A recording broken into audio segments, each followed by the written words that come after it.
अशफाक चद्दड़ हूँ और आप देख रहे हैं मेरा यूट्यूब चैनल अशफाक चद्दड़ ऑफिशियल।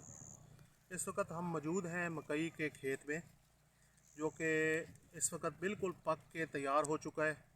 और मैं आपको बताऊंगा कि ये जब मकई सारी की सारी पक जाती है और उसके ऊपर जो छल्ली होती है वो उसको उतार के और उसका बीज किस तरह से बनाया जाता है और फिर दोबारा जो है मकई किस तरह से काश्त की जाती है। तो इस वक्त ये आप देखें दूर दूर तक ये सारी की सारी मकई जो है ये खुश्क हो चुकी है। लेकिन ये खुश्क होने के साथ साथ इसके हर एक तने के ऊपर, हर एक पौधे के ऊपर तकरीबन 3 से 4 छलियाँ जो है वो मौजूद हैं। और सारी की सारी जो है वो इस वक्त फसल पक के तैयार हो चुकी है। अब ये देखें, ये जो छली है ये बिल्कुल रेडी है, ये इसका बीज बिल्कुल तैयार हो चुका है।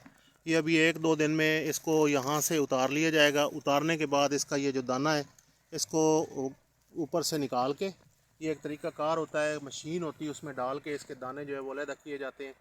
और उन दानों को फिर जो है ये बीज की शक्ल में बाद में बोया जाता है, ज़मीन हमवार करके उसमें बो के उसके बाद फिर दोबारा से जो है ये मकई उगती है। और उसके बाद फिर ये हरी भरी होती है। कुछ इसमें से जानवरों के लिए चारा बन जाती है और कुछ जो है वो फिर अच्छी जो नस्ल की होती हैं, इसमें मुख्तलिफ़ किस्म की नस्लें होती हैं। कुछ मतलब उनके नाम मुख्तलिफ़ किस्म के होते हैं, तो वो उस तरह से काश्त की जाती है। और ये बहुत ही मुनाफा बख्श और बहुत ही एक प्यारी फसल है, जो कि आजकल आपको पता है कि इसमें रेडियों के ऊपर पठान और दूसरे लोग वो एक बना के लेके फिर रहे होते हैं, वो उसको भून के देते हैं।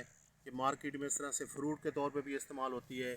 उसके बाद इसके फूले जो है वो जिसको पॉपकॉर्न कहते हैं वो इस्तेमाल होते हैं, लोग बड़े शौक़ से खाते हैं। उसके बाद ये सूप में इस्तेमाल होती है, मुख्तलिफ़ जो है ये इंग्रेडिएंट्स में इस्तेमाल होती है। ये पॉपकॉर्न बहुत ज़्यादा, ये वही पॉपकॉर्न है जिसको हम पॉपकॉर्न पता नहीं समझते हैं कि वो क्या चीज़ है, लेकिन यहीं से वो इसी छल्ली की, इसी में से वो जो ये दाना है, ये जब उसको उसमें आग में या जो आग में रेत या नमक डाल के उसके अंदर इसको जब भुना जाता है तो जो वो दाना फूलता है पक के, जब वो तैयार होता है तो उसको पॉपकॉर्न कहते हैं।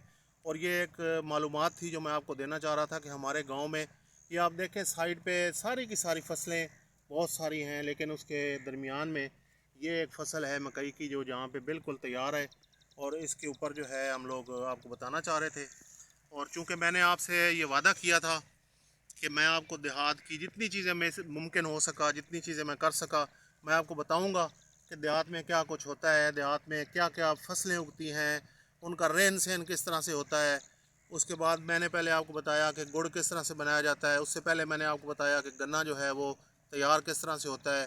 उसके बाद अमरूद जो होते हैं गाँव में उनको पैक करके मंडी तक किस तरह पहुँचाया जाता है। ये मुख्तलिफ़ किस्म की चीज़ें मैं कोशिश कर रहा हूँ कि आप तक पहुँचाऊँ। तो आज मेरे जहन में आया कि मैं आपको ये मकई जो है ये तैयार हो के, जब इसका दाना तैयार हो जाता है और इसका बीज किस तरह से बनाया जाता है और फिर इसको बोया किस तरह से जाता है, तो इस वक्त मैं आज इस खेत में मौजूद हूँ। ये मैं तहसील गोजरा ज़िला टोबा टेक सिंह में ये एक चक है जहाँ पे हम लोग खड़े हैं और आप लोगों के लिए हम ये रिकॉर्ड कर रहे हैं। तो मेरी आपसे दरख्वास्त है कि मेरा चैनल सब्सक्राइब भी करें। और अगर कोई मेरे लिए राय रखते हैं, आप कोई मुझे को मशवरा देना चाहते हैं, तो कमेंट में ज़रूर मेंशन करें, अपनी राय का इज़हार करें। मैं इंशाल्लाह आपको रिप्लाई करूँगा। और अगर कोई उसमें और चीज़ें किसी जगह पे आप देखते हैं कि यार फ़लाँ जगह पे एक चीज़ है, उसमें जाके आप काम करें, जैसे पुराना कुआँ हो गया, कोई और इस तरह की चीज़ें हैं कि जहाँ पे मुझे वीलॉग करना चाहिए, मुझे वो इंडिकेट करें कमेंट्स में, तो मैं वहाँ जाके वो बना के तो इंशाल्लाह आप तक पहुँचाऊँगा। तो अब मैं इजाज़त चाहता हूँ, तो इसी दुआ के साथ कि अल्लाह ताला आप सबको हंसता बसता रखे, खुश रखे। अल्लाह हाफ़िज़।